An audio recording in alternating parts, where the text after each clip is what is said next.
India and MDG, India and millennium development goals के बारे में बात करेंगे। इंडिया यूनाइटेड नेशंस का मेंबर है और उस लिहाज से इंडिया ने भी मिलेनियम डेवलपमेंट गोल्स को अचीव करना था 2015 तक। तो उसके बारे में जानकारी लेंगे कि किस तरह से कैसे प्रोग्रेस हुई और क्या क्या गोल्स अचीव हुए और क्या नहीं हुए और क्यों नहीं हुए और इससे हमने क्या सीखा। तो बेसिकली इस वीडियो में हम देखेंगे कि कौन कौन से इंडिकेटर्स को मॉडिफाई किया गया इंडिया की सिचुएशन के हिसाब से, और क्योंकि इसमें बहुत सारा स्टैटिस्टिकल डाटा इकट्ठा होना था, तो किस किस तरह से डाटा को इकट्ठा किया गया और कौन कौन से डिपार्टमेंट्स या मिनिस्ट्रीज इसके लिए अकाउंटेबल थी। सभी फैक्टर्स पे बात करेंगे, पावर्टी रिडक्शन पे, हंगर टारगेट्स पे, gender equality, basic infrastructure, environment, health, education, youth employment और ग्लोबल पार्टनरशिप पे। और जानेंगे कि इंडिया का परफॉर्मेंस मिलेनियम डेवलपमेंट गोल्स पे कैसा रहा। चाहे हम बहुत सारे टारगेट्स को अचीव नहीं कर पाए, लेकिन इससे तरक्की की रफ्तार ज़रूर तेज हुई। और इसके सिवाय भी जानेंगे कि इंडिया को क्या क्या बेनिफिट्स हुए। तो सबसे पहले हम बात करते हैं इंडिया के बारे में। इंडिया ने 2003 का जो मिलेनियम डेवलपमेंट गोल्स का फ्रेमवर्क था उसको फॉलो किया। इस फ्रेमवर्क में 18 टारगेट्स थे और 53 इंडिकेटर्स थे, जिनको कि यूनाइटेड नेशन डेवलपमेंट ग्रुप के द्वारा प्रिस्क्राइब किया गया था। इन 18 टारगेट्स में से केवल 12 टारगेट ही इंडिया के लिए यूजफुल थे, यानी टारगेट 1 to 11 और टारगेट 18। बाकी टारगेट इंडिया पे लागू नहीं होते थे और इन टारगेट से संबंधित 53 इंडिकेटर्स ही इंडिया में यूज हुए। अगर हम इंडिया की बात करें तो इंडिया एक बहुत ही डाइवर्स कंट्री है। यहाँ जोग्राफिक डाइवर्सिटी बहुत है, डेमोग्राफिक बहुत है, बहुत सारे कल्चर हैं, कई सारी लैंग्वेजेस बोली जाती हैं, कई तरह के रिलीजन्स हैं। तो उस हिसाब से इंडिया का जो डेवलपमेंट का चैलेंज है वो बाकी कंट्री से अलग है। पॉपुलेशन के हिसाब से भी देखें तो इंडिया में इस समय लगभग 1.5 बिलियन लोग रहते हैं, जो कि सारी विश्व की पॉपुलेशन का लगभग 1/6 हिस्सा है। या परसेंटेज में देखें तो लगभग 17% लोग इंडिया में रहते हैं, जबकि हमारे पास लैंड एरिया सिर्फ 2.4% है। पॉपुलेशन के हिसाब से या सोशियो इकोनॉमिक स्ट्रक्चर के हिसाब से और बहुत सारे कल्चर्स इंटरमिंगल होने की वजह से इंडिया के लिए सभी तरह की डेवलपमेंट, चाहे हेल्थ है, न्यूट्रिशन है, एजुकेशन है या अर्बनाइजेशन है, सभी पे डेवलपमेंट के बहुत चैलेंजेस हैं। लेकिन अगर हम इंडिया की परफॉर्मेंस देखेंगे तो उसमें कई सारे टारगेट्स को हम अचीव कर पाए। इंडिया में एमडीजी के परफॉर्मेंस के लिए सभी सेक्टर्स के मिनिस्टर्स और डिपार्टमेंट्स की सलाह ली गई और उनकी सलाह के अनुसार कुछ इंडिकेटर्स को मॉडिफाई किया गया। जैसे एक इंडिकेटर था proportion of population below $1 per day. इस इंडिकेटर को मॉडिफाई किया गया और इसके लिए डाटा लिया गया proportion of population below national poverty line, क्योंकि ये डाटा हमारे पास पहले से मौजूद था। Prevalence of underweight children under 5 year age को मॉडिफाई किया गया अंडर 3 ईयर एज के अनुसार। Similarly indicator proportion of population below minimum level of dietary energy consumption, इसको नहीं फॉलो किया गया क्योंकि इसके रिलेटेड जो डाटा था वो इंडिया के पास अवेलेबल नहीं था। तो इस हिसाब से कुछ इंडिकेटर्स को और कुछ ही इंडिकेटर्स को इंडिया ने अपने हिसाब से मॉडिफाई किया, बाकी इंडिकेटर्स को एज इट इज यूज किया गया। स्टैटिस्टिकल ट्रैकिंग के लिए ministry of statistics and programme implementation को काम दिया गया, यानी ये इस मिनिस्ट्री का काम था कि वो सारे डाटा को कलेक्ट करे और उसका स्टैटिस्टिकल एनालिसिस करे। हालांकि जो डाटा का असली कलेक्शन था ये लाइन मिनिस्टर्स और डिपार्टमेंट्स के द्वारा किया गया। इंडिया में सभी स्टेट मिनिस्ट्रीज में हेल्थ डिपार्टमेंट्स हैं और वुमेन एम्पावरमेंट के लिए या यूथ एम्प्लॉयमेंट के लिए उनका जो डाटा था वो सारा डाटा इकट्ठा करके MOSPI के द्वारा इसको एनालिसिस किया गया। और अकाउंटेबिलिटी थी जो इन गोल्स को अचीव करने की, वो कंसर्न मिनिस्ट्रीज पे थी। तो वो चाहे वो स्टेट की मिनिस्ट्री थी या सेंटर की मिनिस्ट्री थी, क्योंकि सभी टारगेट्स के अचीवमेंट के लिए कोई ना कोई मिनिस्ट्री को रिस्पॉन्सिबल बनाया गया और उन मिनिस्ट्रीज को ये टारगेट दिए गए कि वो इनके ऊपर अच्छा परफॉर्मेंस शो करें। सबसे पहले बात करते हैं पावर रिडक्शन टारगेट की, क्योंकि हमने MDG में भी देखा कि पावर्टी को रिड्यूस करना फर्स्ट टारगेट था। तो इसके ऊपर इंडिया ने किस तरह से परफॉर्म किया, उससे पहले हमें जानना पड़ेगा कि इंडिया की जो सिचुएशन है वो क्या थी।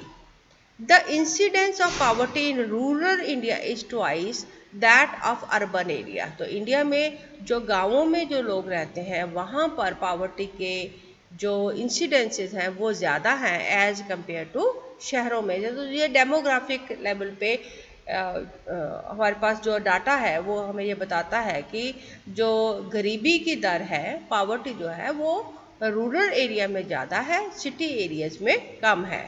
And higher among excluded groups, यानी ऐसे ग्रुप्स, ऐसे सोशल ग्रुप्स जो कि सोसाइटी से एक्सक्लूड किए गए हैं या एक्सक्लूडेड फील करते हैं। पावर्टी रिडक्शन, पावर्टी रिडक्शन की बात करें तो इंडिया की जो सिचुएशन है उसमें स्टैटिस्टिकल डाटा ये बताता है कि जो रूरल इंडिया में पावर्टी है वो लगभग दुगनी है as compare to urban areas. और उसमें भी जो एक्सक्लूडेड ग्रुप्स हैं उनमें पावर्टी की समस्या ज़्यादा है, जैसे शेड्यूल ट्राइब हो गए, शेड्यूल कास्ट हो गए, फीमेल हेडेड हाउस होल्ड हो गए या रिलीजियस माइनॉरिटीज़ हो गए। तो इसलिए जो पावर्टी रिडक्शन की जो स्कीम्स बनी वो भी इसी हिसाब से बनी कि जो लोग ज़्यादा गरीब हैं उनकी उन्नति के लिए ज़्यादा स्कीम्स बने। तो इस दौरान जो स्कीम्स आई, चाहे वो नेशनल रूरल एम्प्लॉयमेंट की स्कीम है जिसको मनरेगा के नाम से जाना जाता है, या नेशनल रूरल लाइवलीहुड मिशन के नाम से स्कीम्स आई, ये दोनों ही स्कीम रूरल इंडिया के लिए ज़्यादा सक्सेसफुल हुई। इसके सिवाय अर्बन के लिए भी नेशनल अर्बन लाइवलीहुड मिशन के नाम से स्कीम्स आई। और क्योंकि जो गरीबी है ये सिर्फ एक एरिया में नहीं होती, इसलिए इसमें राष्ट्रीय कृषि विकास योजना का भी हिस्सेदारी रही इम्प्रूवमेंट के लिए। रूरल एम्प्लॉयमेंट स्कीम्स की बहुत इसमें कंट्रीब्यूशन रहा। और इसके साथ साथ जो आवास योजनाएं थी, जैसे इंदिरा आवास योजना या राजीव आवास योजना, इनके कारण भी काफ़ी इम्प्रूवमेंट आया इस स्टेटस में। जहाँ तक मनरेगा और नेशनल रूरल हेल्थ मिशन की जो बात है, इसमें सिग्निफिकेंट कंट्रीब्यूशन दी, जिससे कि मिड 2000s में जो पावर्टी थी उसमें काफ़ी रिडक्शन आया। तो उसका एक स्टैटिस्टिकल एनालिसिस है 2011 और 2015 के कंपैरिजन में। 2011 में 21.2% लोग जो पावर्टी लाइन थी उसके नीचे थे। हमने पहले देखा कि पावर्टी के लिए जो इंडेक्स था वो $1 पर डे का नहीं लिया गया था, वो इंडिकेटर लिया गया था जो पावर्टी लाइन का जो इंडिया में जो डाटा था उसके अनुसार। तो उस डाटा के अनुसार 2015 में ये जो बिलो पावर्टी लाइन पॉपुलेशन थी दैट वाज 13.4%, यानी इस हिसाब से लगभग 271 मिलियन लोगों को फायदा हुआ और वो पावर्टी लाइन से ऊपर आ पाए। जो पावर्टी का जो डाटा है इसको समझने के लिए हमें ये ज़रूरी है कि हम समझें कि जो पावर्टी है वो किसी एक फैक्टर पे बेस्ड नहीं है। इसलिए वो चाहे न्यूट्रिशन की बात हो, चाहे चाइल्ड मोर्टेलिटी की स्कीम्स हो या एजुकेशन की स्कीम्स हो, इवन बेसिक नेसेसिटीज को इम्प्रूव करने की जो स्कीम्स थी, जैसे सैनिटेशन की स्कीम थी या ड्रिंकिंग वाटर, इलेक्ट्रिसिटी और हाउसिंग के जो स्कीम्स थी, उनके कारण भी, क्योंकि बेसिक सर्विसेज इम्प्रूव हुई, उसके कारण भी पावर्टी रिडक्शन में कमी आई। इस समय पे जो स्लोगन बहुत फेमस रहा वो था सशक्त भारत सबल भारत, क्योंकि इस स्लोगन के अंडर काफ़ी स्कीम्स लॉन्च हुई और इससे काफ़ी लोगों को फायदा हुआ। हंगर टारगेट्स की बात करें तो इंडिया की जो सिचुएशन है वो भी कोई बहुत अच्छी नहीं थी। लगभग 1/4 हिस्सा उस पॉपुलेशन का जिनको सही भोजन नहीं मिल पाता वो भारत में है।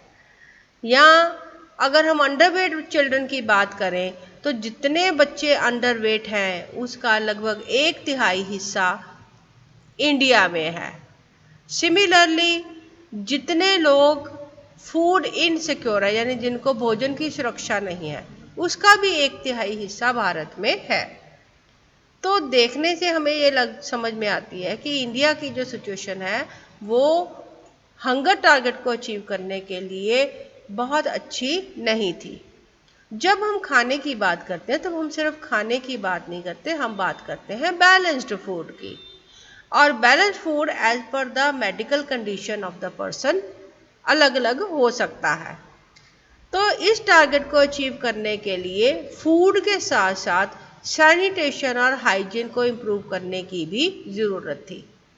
सिमिलरली जो हेल्थ है it is not related to only physical health, लेकिन इंडिया की कुछ ऐसी कल्चरल प्रैक्टिसेस हो सकती थी जिनसे फिजिकल और mental environment for children and adolescent girl उसको बेहतर करने की ज़रूरत थी।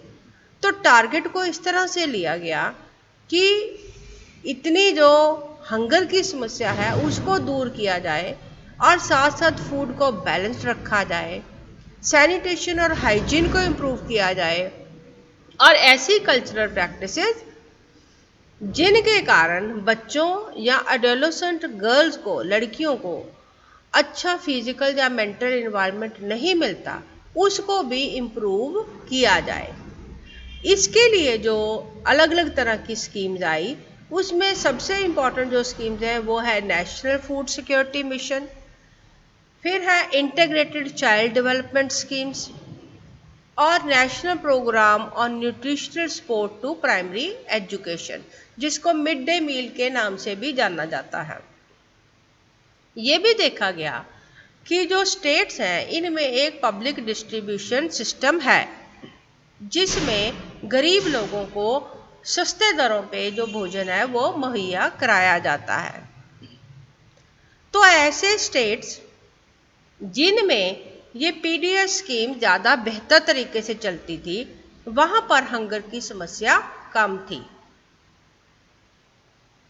एज कंपेयर टू दोज जहाँ पर करप्शन की वजह से या क्योंकि पब्लिक ऑफिसर्स अच्छी तरह से इन स्कीम्स को अच्छी तरह लागू नहीं कर पाते थे, उसके कारण भी ऐसे स्टेट्स जहाँ पर पीडीएस स्कीम्स या पब्लिक डिस्ट्रीब्यूशन स्कीम्स बहुत सक्सेसफुल नहीं थी वहाँ पर भी इस टारगेट को अचीव करना मुश्किल था।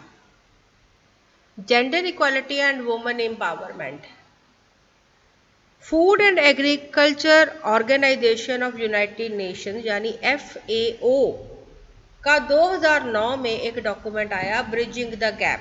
ये जेंडर इक्वालिटी के ऊपर एक डॉक्यूमेंट था। इसमें ये कहा गया कि इंडिया में 10% से भी कम महिलाएं ऐसी हैं जिनके पास एग्रीकल्चरल लैंड है और उनमें भी जिनके पास है भी उनके पास भी उस लैंड का इफ़ेक्टिव या एक्टिव कंट्रोल नहीं है क्योंकि वो उसको अपनी मर्जी से बेच नहीं सकती, अपनी मर्जी से रेंट पे नहीं दे सकती। और ये भी कहा गया है इस डॉक्यूमेंट में कि इंडिया के कंपैरिजन में जो बाकी उसके पड़ोसी देश हैं उसके साथ अगर कंपेयर करें तो इंडिया में जो वुमेन का जो स्टेटस है दैट इज सिवियरली डिप्राइव्ड और ये एक बड़ा कारण है, क्रूशियल कंस्ट्रेंट इसको बताया गया फॉर इंडियाज फ्यूचर डेवलपमेंट। 2014 में एक और डॉक्यूमेंट आया ह्यूमन डेवलपमेंट रिपोर्ट जिसमें इंडिया की जेंडर इनइक्वालिटी इंडेक्स यानी GII 0.563 बताई गई है और ये ईस्ट एशिया का GII के कंपैरिजन में दुगना है। GII for east Asia is 0.333 and for India is 0.563। अब ये हमें स्टेटस बताता है कि इंडिया में वुमन कितनी एम्पावर्ड है।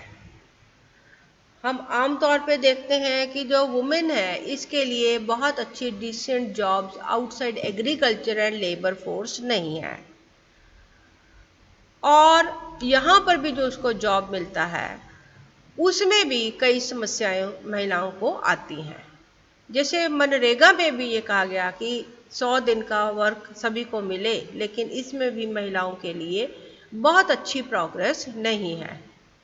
फिर महिलाओं की जो वेजेस हैं वो not as equivalent to males है। महिलाओं को कम वेजेस दी जाती हैं as compare to main.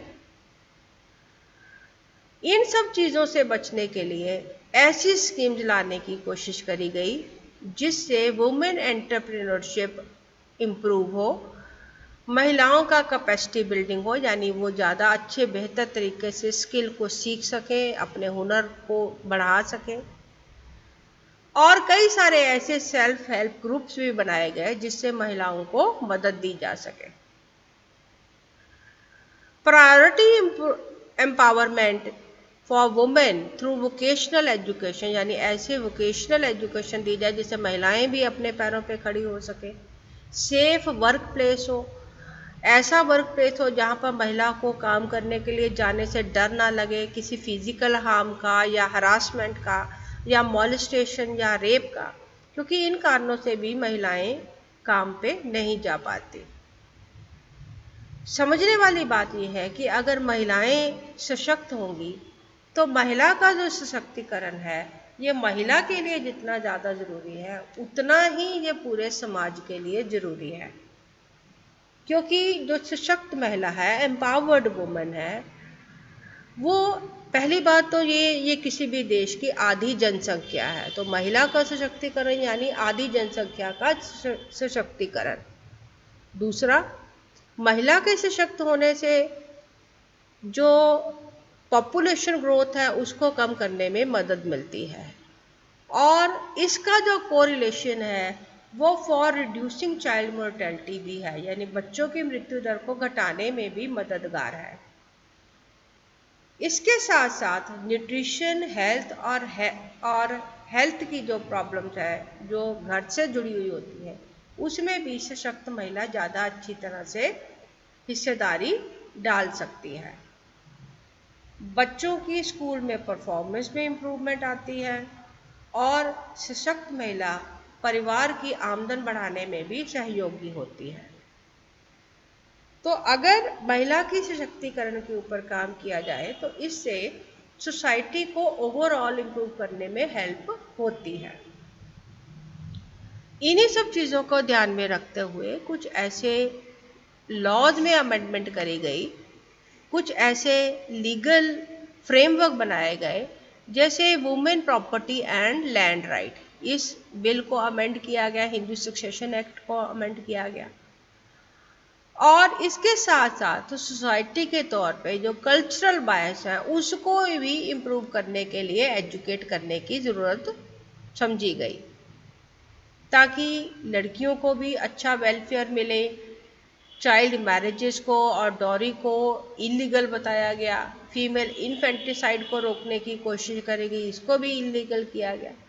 Similarly violence against women को कम करने की कोशिश की गई, लेकिन उसके बावजूद हम देखते हैं कि अभी भी जो पार्लियामेंट में 33% रिजर्वेशन फॉर वुमेन है वो अभी भी फुलफिल नहीं होता। आमतौर पे विलेज पंचायत में भी या लोकल बॉडी में भी हम देखते हैं कि वुमेन को जो 33% रिजर्वेशन है वो नहीं मिल पाता। तो इसको भी इम्प्रूव करने की ज़रूरत के ऊपर बल दिया गया। कई सारी ऐसी स्कीम्स आई जिससे जेंडर इक्वलिटी को इम्प्रूव किया जा सके या बढ़ावा दिया जा सके, जिससे वुमेन एम्पावर हो, जैसे सर्व शिक्षा अभियान, जैसे राष्ट्रीय माध्यमिक शिक्षण अभियान, जैसे राष्ट्रीय उच्चतर शिक्षण अभियान।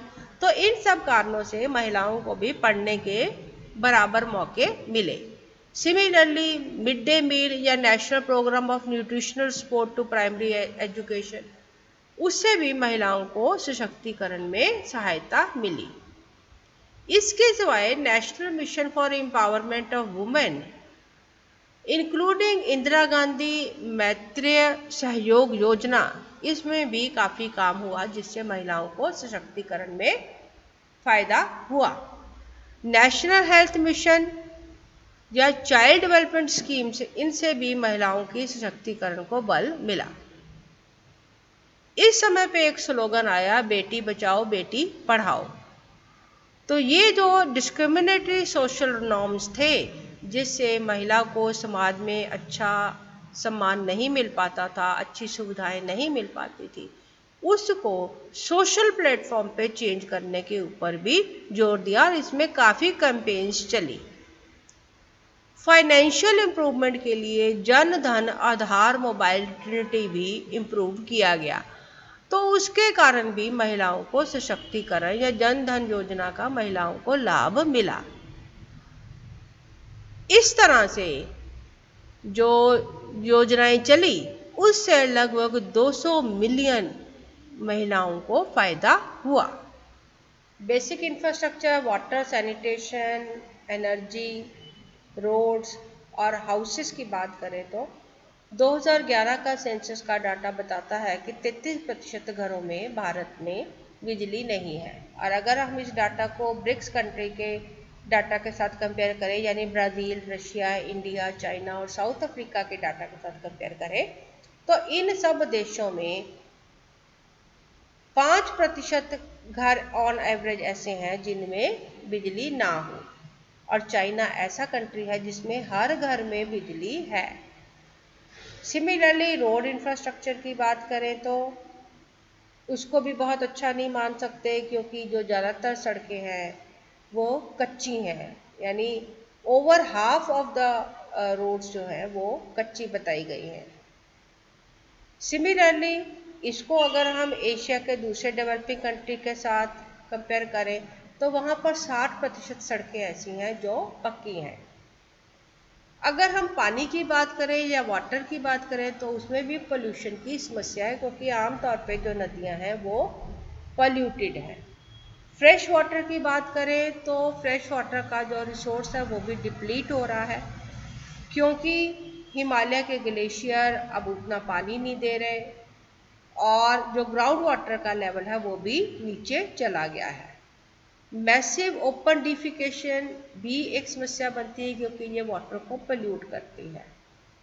ऑल वेदर रोड यानी पक्की सड़कें, ट्रांसपोर्ट और टेलीकम्युनिकेशन, ये रूरल और अर्बन दोनों एरियाज की प्रॉब्लम है। अर्बन एरिया की अलग से जो प्रॉब्लम है उसको डिस्कस करें तो उसमें हाउसिंग का प्रॉब्लम है, शेल्टर फॉर पुअर का प्रॉब्लम है, मास ट्रांसपोर्टेशन सिस्टम नहीं है, ड्रेनेज और वाटर सीवरेज, इसको इम्प्रूव करने की ज़रूरत है। रूरल इंफ्रास्ट्रक्चर की बात करें तो वहाँ पर मार्केट तक जाने के लिए अच्छी सड़कें नहीं है, किसान अपनी उपज को मंडियों तक ले जा नहीं पाता। स्टोरेज की फैसिलिटी है, बहुत सारा फल सब्जियाँ खराब हो जाता है क्योंकि स्टोरेज नहीं है। मार्केट इंफ्रास्ट्रक्चर कमज़ोर है और इरिगेशन की समस्याएं हैं। ओवरऑल बात करें तो 20% जो इंडियन पॉपुलेशन है, अर्बन पॉपुलेशन, वो स्लम्स में रहती है, झुग्गी झोंपड़ी में रहती है। 1/3 ऑफ इंडियन हाउस होल्ड ऐसी है जिसके पास बिजली नहीं है और 70% इनमें से ऐसे हैं जिनके पास कुकिंग गैस भी नहीं है। तो ये स्टेटस है जिससे हम समझ सकते हैं कि इंडिया के लिए बेसिक इंफ्रास्ट्रक्चर के गोल को अचीव करना कितनी बड़ी समस्या है। इसमें मिलेनियम डेवलपमेंट गोल्स के समय काफ़ी काम हुआ, काफ़ी सड़कें बनी। श्यामा प्रसाद मुखर्जी अर्बन मिशन के अनुसार भी काफ़ी काम हुआ, अर्बन डेवलपमेंट का, रूरल डेवलपमेंट का काम हुआ। और इसमें समय में एक बड़ा इम्पोर्टेंट स्लोगन आया, स्वच्छ भारत अभियान का। तो ये एक ऐसा कैंपेन था जिसके द्वारा जनरल पब्लिक को बहुत एजुकेट किया गया फॉर क्लीनलीनेस, जिससे हेल्थ भी इम्प्रूव हो और वाटर पोल्यूशन की जो प्रॉब्लम थी उसको भी इम्प्रूव किया जा सके। अगर हम इन्वायरमेंट की बात करें तो इन्वायरमेंट को समझने के लिए इसको अलग अलग फैक्टर्स पे डिवाइड कर सकते हैं। जैसे सबसे पहले बात करते हैं फॉरेस्ट एंड बायोडाइवर्सिटी की। देखा जाए तो इंडिया के पास काफ़ी अच्छा फॉरेस्ट कवर है और इन फॉरेस्ट में कई तरह के एनिमल्स और प्लांट्स हमें मिलते हैं। Rich flora and fauna is available. लेकिन पिछले कुछ समय में जंगलों की काफ़ी कटाई हुई और ज़्यादातर कटाई हुई टिम्बर के लिए, यानी जंगलों से मिलने वाली जो लकड़ी है उसको यूज़ किया जाता है फर्नीचर बनाने के लिए या मकान बनाने के लिए। जब नेचुरल जंगलों को काट देते हैं तो उसकी जगह पे कई बार मैन मेड जंगल्स भी लगाए जाते हैं। लेकिन जो नेचुरल जंगल होते हैं वो मल्टी प्रोडक्ट होते हैं और मल्टी लेयर्ड होते हैं, यानी एक ही जंगल में कई तरह के पौधे होते हैं, कई तरह के प्रोडक्ट्स आपको इससे मिलते हैं और उसमें कई तरह के कई लेवल के प्लांट्स होते हैं, यानी कुछ ट्रीज होते हैं, कुछ श्रब्स होते हैं, कुछ हर्ब्स होते हैं, जड़ी बूटियाँ होती हैं। लेकिन जब नेचुरल जंगल खत्म हो जाता है उसकी जगह पे हम अगर मैन मेड जंगल लगाते हैं तो उसमें आमतौर पे एक ही तरह के पौधे होते हैं, तो उसके कारण उस जगह के जो बायोडाइवर्सिटी है उसका काफ़ी लॉस होता है। हालांकि पिछले कुछ सालों में जंगल काफ़ी लगाए गए और जंगल का जो कवर है, फॉरेस्ट कवर जो है, उसको काफ़ी बढ़ाया गया और बायोडाइवर्सिटी को भी प्रोटेक्ट करने के लिए कई सारे लॉज आए। दूसरी हम बात करते हैं ग्रीन हाउस गैस इमिशन की। ग्रीन हाउस गैसेस मतलब वो गैसेस जो कि फ्यूल के जलने से निकलती हैं, जिसके कारण पोल्यूशन होता है, जिसके कारण धरती गर्म होती है। अब ये जो ग्रीन हाउस गैसेस का जो इमिशन है इसका पोल्यूशन लेवल नापा जाता है पर कैपिटा या पर डॉलर ऑफ जीडीपी इनकम के हिसाब से। उसके हिसाब से देखा जाए तो अभी इंडिया पोल्यूटिंग कंट्रीज में नहीं है, लेकिन जल्दी ही वो स्थिति आ सकती है जिसमें इंडिया को ग्रीन हाउस एमिशन को कम करने के लिए बहुत स्ट्रॉन्ग स्टेप्स लेने पड़ेंगे। तीसरी हमारे पास बात आती है terrestrial and marine ecosystem conservation की। इंडिया के पास बहुत अच्छा मैराइन इकोसिस्टम कंजर्वेशन का चांस है क्योंकि काफ़ी अच्छा कोस्ट लाइन है, लेकिन इंडिया में बहुत सारा लैंड डिग्रेडेशन की समस्या हम देखते हैं due to wrong agricultural practices, या बाढ़ के कारण भी कई कई जगह पे हम देखते हैं कि भूमि का नाश होता है।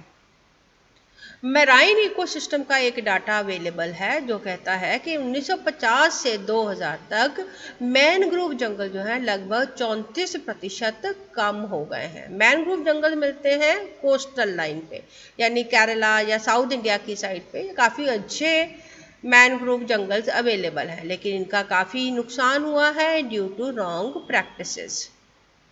तीसरी हमारे पास बात आती है climate change and natural hazards की। पिछले कुछ समय में हमने देखा काफ़ी नेचुरल हैजर्ड्स भी हमने देखे, वो चाहे उत्तराखंड का हो या कहीं सुनामी का हो या कहीं बाढ़ का हो। तो ये जो चेंजेस हैं they are related to climate change. अब बार बार फ्लड आने से इससे लैंड पोल्यूशन भी होता है और इससे इकोनॉमिक लॉस भी होता है। तो नेचुरल हैजर्ड्स के लिए इंडियन गवर्नमेंट ने काफ़ी सारे इनिशिएटिव लिए, जैसे नमामि गंगे और गंगा का जो कंजर्वेशन का उसको काफ़ी स्ट्रेंथन किया गया। नेशनल डिजास्टर मैनेजमेंट अथॉरिटी है इंडिया में, इसको भी काफ़ी स्ट्रांग बनाया गया ताकि इसमें जो कॉमन पब्लिक है उसको भी अवेयर किया जा सके regarding these changes. Climate change में एक और बहुत अच्छा स्टेप आया, वो आया हमारे पास national CFC consumption phase out plan. अब इंडिया में जो एलईडी लाइट्स है उसको इंसेंटिवाइज किया गया ताकि लोग सीएफसी को छोड़ के एलईडी लाइट्स को ज़्यादा यूज़ करें, और इंडिया का जो प्लान है वो है 2022 तक 1 लाख मेगाटन बिजली पैदा करना बाय सोलर प्लांट्स। हालांकि सोलर प्लांट्स का भी हम देखते हैं कि इससे भी एक अलग तरह का इलेक्ट्रॉनिक वेस्ट उत्पन्न होगा और उसको भी हमें टैकल करने की कोई स्ट्रैटेजी बनानी पड़ेगी। लेकिन इंडिया में क्योंकि ज़्यादातर जो हमारा एनर्जी का रिक्वायरमेंट है वो कोल से पूरा होता है, अभी भी हम बहुत सारा कोल या फॉसिल फ्यूल बर्न करते हैं for meeting our energy requirement, वो चाहे थर्मल प्लांट्स हों, वो चाहे हमारी फैक्ट्रीज की फर्नेसेस हों या घरेलू काम के लिए हम कोयला यूज़ करते हैं। इससे काफ़ी कार्बन डाइऑक्साइड पैदा होता है। तो ये कार्बन डाइऑक्साइड जो है ये पोल्यूशन भी पैदा करता है, और इसको कंट्रोल करने के लिए हमें अच्छी carbon capture and storage techniques को यूज़ करने की ज़रूरत है। अगली हमारे पास बात आ जाती है इंक्लूसिव एंड सस्टेनेबल सिटीज़। अब नेचुरली पॉपुलेशन बढ़ेगी, अर्बनाइजेशन बढ़ेगी।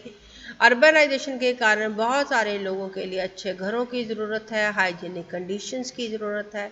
ज़्यादा लोग होंगे तो ज़्यादा वेस्टेज भी होगा, और वेस्टेज का डिस्पोजल करने का भी हमारे पास समस्या आएगा। तो इन सभी चीज़ों को ध्यान में रखते हुए इंडिया में 100 स्मार्ट सिटीज़ बनाने की एक योजना शुरू करी गई। और ये स्मार्ट सिटीज़ को का ऐसा एक स्ट्रेटजी बनाया गया कि ये ऐसे सिटीज़ होंगे जहाँ पर लो कार्बन पाथवेज होंगे, यानी ये कम कार्बन डाइऑक्साइड का उत्सर्जन करने वाले सिटीज़ होंगे, जो यानी कम पोल्यूशन करने वाले होंगे। तो इसके लिए बहुत सारी जो अर्बन डेवलपमेंट की स्कीम्स हैं उनमें भी इन चीज़ को ध्यान में रखा गया कि इन्वायरमेंट को सस्टेन किया जाए। तो बेसिकली इस इन्वायरमेंट को सेव करने के लिए इंडिया में जो मेन स्कीम्स आई उसमें इम्पॉर्टेंट है नेशनल एफॉरेस्टेशन प्रोग्राम, जो कि national mission for green India से संबंधित है। National CFC consumption phase out plan, जो कि एलईडी लाइट्स को इंसेंटिवाइज करने से संबंधित है। Similarly rural drinking water programme, Nirmal Bharat Abhiyan, और इसके साथ साथ हमारे पास स्लोगन आया मेनली सतत भारत और सनातन भारत का। इंडिया क्लाइमेट एक्शन स्ट्रेटजीज में एम्फेसाइज करता है कि हमारे एनर्जी सिस्टम्स बेटर हों। तो इसी प्लानिंग के दौरान लगभग 6 लाख विलेजेस को इलेक्ट्रीफाई किया गया। 80 मिलियन एडिशनल लोगों को क्लीन कुकिंग फ्यूल पहुंचाया गया 2015 से लेकर अब तक। तो इस तरह से काफ़ी इसमें काम हुआ, लेकिन अभी भी बहुत दूर जाना है, बहुत काम इसमें करना बाकी है। यूथ एम्प्लॉयमेंट का संबंध है इकोनॉमी के साथ, लेकिन overall labour force participation rate कम हुआ। इनसफिशिएंट एब्जॉर्प्शन रहा लेबर का एग्रीकल्चर में, इंडस्ट्री में, मैन्युफैक्चरिंग में और सर्विसेज में। और फीमेल लेबर फोर्स में भी ड्रॉप देखने को मिला। इसलिए ज़रूरत महसूस हुई कि महिलाओं को भी इनफॉर्मल एम्प्लॉयमेंट में इनिशिएट किया जाए। जहाँ तक हम इंडिया की बात करें तो इंडिया में जो सबसे बड़ा सेक्टर एम्प्लॉयमेंट जनरेट करता है वो है एग्रीकल्चर। लगभग आधा जो वर्कफोर्स है वो एग्रीकल्चर में जनरेट होता है। हालांकि एग्रीकल्चर का जीडीपी में कंट्रीब्यूशन लगभग 15% है। इसके कंपैरिजन में क्योंकि सर्विस सेक्टर में या स्ट्रक्चरल ट्रांसफॉर्मेशन के सेक्टर में इतनी जॉब्स जनरेट नहीं हुई, इसलिए एम्प्लॉयमेंट में कमी आई। दूसरा जो पब्लिक सेक्टर है या जिसमें पब्लिक सर्विसेज में जो इम्प्रूवमेंट आता है वो है मनरेगा में। मनरेगा में जो स्कीम्स हैं वो स्टेट और सेंटर की साझेदारी से चलती हैं, इसलिए किसी स्टेट में ये स्कीम ज़्यादा अच्छी तरह से चली और किसी स्टेट में इसका परफॉर्मेंस बहुत अच्छा नहीं रहा। इस समय पे मेनली तीन प्रोग्राम आए हमारे पास। ये थे skill India, make in India and startup India. Skill India में बात की गई वोकेशनल एजुकेशन की और ट्रेनिंग की, और स्टार्टअप इंडिया में बात की गई एंटरप्रेन्योरशिप की। मेनली जो स्लोगन आया वो आया संपन्न भारत समृद्ध भारत का, यानी प्रॉस्परस एंड वाइब्रेंट इंडिया का। इस समय पे कई सारे मेजर रिफॉर्म्स भी आए, जैसे जीएसटी का रिफॉर्म आया, एफडी लिबरलाइजेशन हुई, इनसॉल्वेंसी और बैंकरप्सी लेजिस्लेशन आया, और ease of doing business reforms के ऊपर ज़्यादा जोर दिया गया। इसका फ़ायदा भी हुआ। 2014 से 2019 का अगर हम डाटा देखें तो World Bank ease of doing business index में काफ़ी इम्प्रूवमेंट आया। 2014 में ये इंडिया का जो रैंकिंग था 142 था, और 2019 में जो रैंकिंग 63 हो गया। Similarly global competitiveness index of world economic forum पे भी काफ़ी इम्प्रूवमेंट आया। 2014 में 71st रैंक था और 2018 में 68th रैंक हो गया। इसके साथ साथ ग्लोबल इनोवेशन इंडेक्स में भी काफ़ी इम्प्रूवमेंट आया, और इंडिया का रैंक 2014 में 76 था, 2019 में 52nd आ गया, और इंडिया को इमर्जिंग मार्केट इकोनॉमी की तरह इसको रिकॉग्निशन मिला। इसी चीज़ को देखते हुए इंडिया का जो टारगेट था जीडीपी इंक्रीज करने का, वो 2018 में इंडिया की इकॉनमी थी 2.72 ट्रिलियन, लेकिन 2025 तक इसका टारगेट रखा गया 5 ट्रिलियन इकॉनमी बनाने का। हालांकि जो अगर हम यूथ एम्प्लॉयमेंट की बात करें तो 2000 में जो यूथ एम्प्लॉयमेंट था, अनएम्प्लॉयमेंट था, दैट वाज लेस देन 18%, और 2015 में ये बढ़ के हो गया समवट नियर 21%। अगर हम ग्लोबल पार्टनरशिप की बात करें तो इंडिया डेवलपमेंट असिस्टेंट लेता भी है और डेवलपमेंट असिस्टेंट प्रोवाइड भी करता है। इंडिया को डेवलपमेंट असिस्टेंस मिला 1.4 बिलियन का in terms of money and 5.3 billion का in terms of public private participation का। इंडिया ने 160 कंट्रीज को हेल्प दिया in the form of technical assistance, in the form of capacity building support, economic assistance and market access. Official development assistance यानी ODA जो India को मिलता है वो इंडिया की जीडीपी के कंपैरिजन में काफ़ी कम है, लेकिन इंडिया इसको काफ़ी अच्छी तरह से यूज़ कर पाया ताकि वो भी अपनी इकोनॉमी को इम्प्रूव कर पाए। अगर हम ओवरऑल रिपोर्ट कार्ड देखें इंडिया का, तो इंडिया कुछ टारगेट्स को अचीव कर पाया और कुछ में पीछे रह गया। जैसे कुछ गोल्स हैं जिनको हम पार्शली अचीव कर पाए, कुछ में हम पार्शली नहीं कर पाए। जैसे गोल 1 था जिसमें हमारा टारगेट था पॉवर्टी को डिक्रीज करने का, reducing poverty by half by official national estimate, यानी हमने एक अलग इंडिकेटर इसमें यूज़ किया था, तो उसके अनुसार हमने इस टारगेट को अचीव किया, लेकिन close to doing so according to the international estimates. Similarly जो हंगर को रिड्यूस करने का टारगेट था उसको हम पूरी तरह से अचीव नहीं कर पाए, लेकिन इसमें भी काफ़ी प्रोग्रेस हुआ।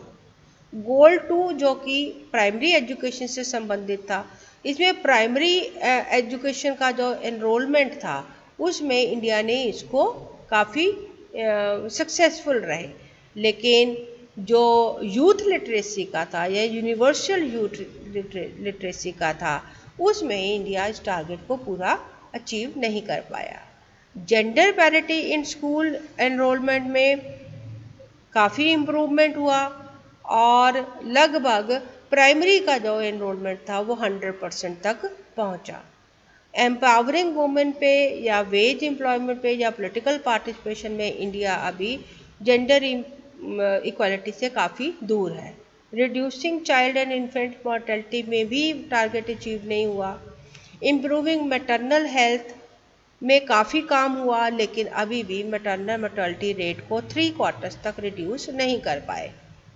गोल 6 यानी कि reversing the spread of priority communicable diseases such as HIV, AIDS, malaria, tuberculosis में इंडिया ने अपने आप को अपने जो टारगेट्स है उसको अचीव किया, और इसमें जो पोलियो का जो इरेडिकेशन है उसके ऊपर भी काफ़ी काम हुआ। हालांकि वो इसका एक इंडिकेटर नहीं था, इसमें गोल्स में नहीं था, लेकिन उस पर भी काफ़ी काम हुआ।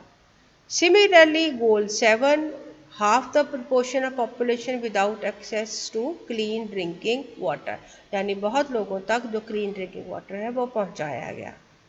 गोल 7 improving access to sanitation facilities में काफ़ी काम हुआ, इम्प्रूवमेंट काफ़ी हुआ, लेकिन पूरी तरह से गोल अचीव नहीं हुआ।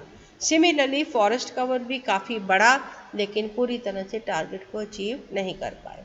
तो सभी जो गोल्स हैं उसमें इम्प्रूवमेंट हुआ, उसमें काफ़ी काम हुआ, लेकिन कई सारे गोल थे जो इंडिया अचीव नहीं कर पाया। तो इससे क्या मतलब होता है? क्या हम इससे ये समझें कि हम मिलेनियम डेवलपमेंटल गोल्स पे फेल हो गए? ऐसा नहीं है। इंडिया ने काफ़ी इम्प्रूवमेंट अपने स्ट्रक्चर में, इंफ्रास्ट्रक्चर में शो किया। मिलेनियम डेवलपमेंट गोल से जो मेजर फ़ायदा जो हुआ इंडिया को, वो हुआ प्रायोरिटाइजेशन का।